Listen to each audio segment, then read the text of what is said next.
Now, normally, I get a lot of articles about censorship, but none of them come from the gamer.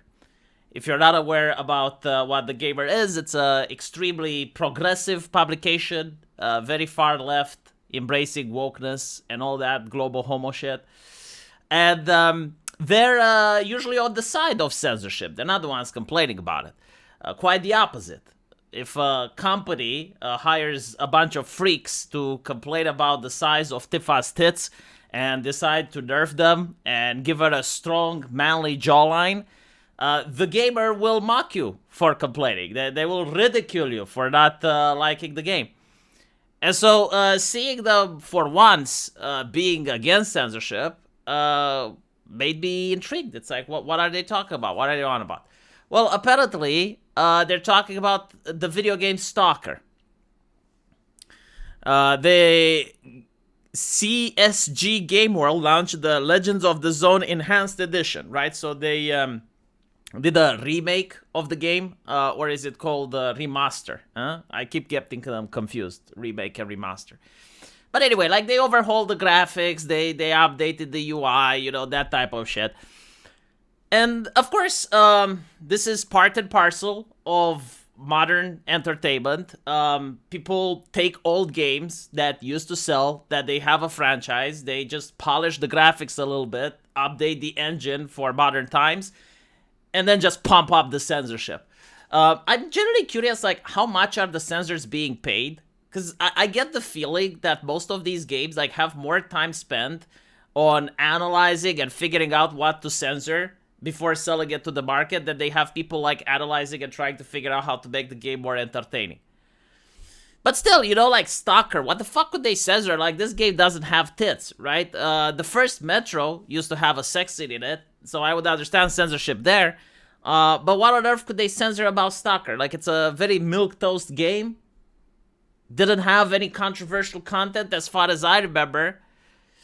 But apparently they censored the Soviet imagery. And I'm like, get the fuck out, really? The collection has removed or replaced several examples of Soviet imagery, likely due to the ongoing Russian-Ukraine war, which forced several developers at Kiev to flee the country's western border. This led to numerous delays for Stalker 2, with Russia even launching a disinformation campaign against the game. As a result, the studio refused to launch Stalker 2 in Russia. This whole part of the culture really ticks me off. Like, I as a consumer don't give a shit about politics when I'm playing games. Like, when I'm starting to read a book, watch a movie, play a video game, I'm completely tuning out from the real world, and I'm just into immersion territory. I don't care about anything else, right? Like, I want to separate the art from the artist.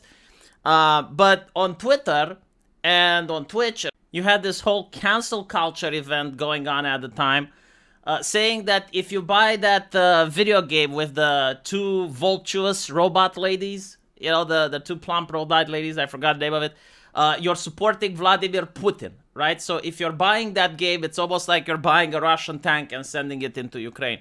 And so I said, you know what? You're absolutely right. And so in order to create balance, I will buy Stalker as well. So I cannot bring evil into the world if I buy a tank for Russia and a tank for Ukraine, right? I buy Stalker the video game, money goes to Ukraine. I buy that game, money goes to Russia. Therefore, you cannot argue that I'm a bad person. It made them absolutely livid and left them without any argument. But I kind of get the developers, right? Look, if your country is in war and you're actually having to move over the border, probably know a lot of people that die. Yeah, I can understand if you have a seething hatred for the Russians. Like, I get the human emotional aspect of it. What I don't get, however, is the fact that you don't understand that this is a business and you're appealing to a global audience.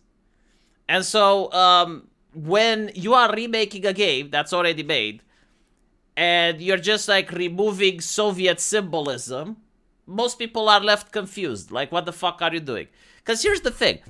The game takes place in the radioactive wasteland of Chernobyl.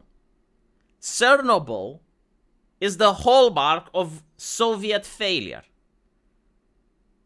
Like, am I getting it wrong? Am I not understanding here? Like it's a message about Soviet governorship and corruption and how they allowed one of humanity's worst tragedies to materialize. And so why on earth would you want to remove their logo from there?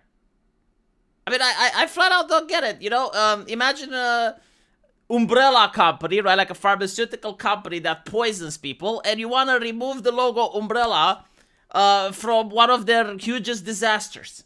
So that, why? Like people don't associate the disaster with the company? This is what I'm seeing here. Like you're removing the Soviet flag, right? In order for people to what? Not associate the radioactive wasteland with the Soviet Union?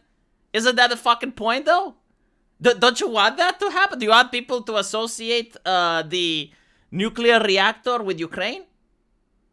See, this is the thing, like, these knee-jerk reactions where I kind of get what they're trying to do, I kind of get what they're trying to accomplish, but the execution is abysmally retarded. Like, I'm sorry, but it is. And so a lot of people are calling them out, a lot of people are censoring them, because, like, here's the thing, you know, like, if you're going to remake a game, remake the fucking game. If you want to make commentary about how bad Russia is, make a different game with the commentary about how bad Russia is. No one is against that. Hell, I might even play it. But I don't get what you're trying to accomplish here, you know, except for breaking immersion. Because now everyone playing the game, they're like, oh, God, yeah, okay, Ukraine. Yeah, I remember, right. So immersion broken, real world gets into fantasy again. Again, you're a business, right? Like, not everyone in the world is going to care about the conflict. It's sad, but true, you know, like the people from Japan that want to buy this game, they're not going to be interested in Eastern European conflicts. And they don't want to be reminded constantly either.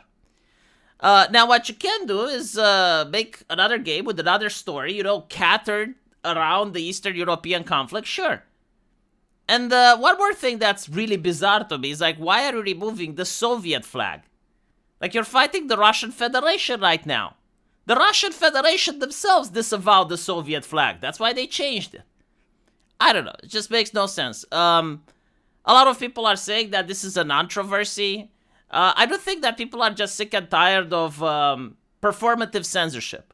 This is how I like to call it, right? Like censorship that serves absolutely no purpose. That maybe there are some things that could be censored, you know, like Walt Disney World War II era cartoons that were done specifically to spite the Japanese. And now they're like, oh, okay, maybe we went a little bit too far. You know, we don't want our company associated with that. Still, I disagree to some level, but I kind of get it, you know. But when it's about this game, the things that you're censoring makes absolutely no sense. And the only thing is that you're glorifying and glamorizing censorship. And this is why the game is getting bad reviews. Not because of what you're censoring, not because of the trauma that the developers feel, not because of the side of the conflict or anything like that. It's simply that you're glamorizing censorship. And people, especially gamers, have had enough of it.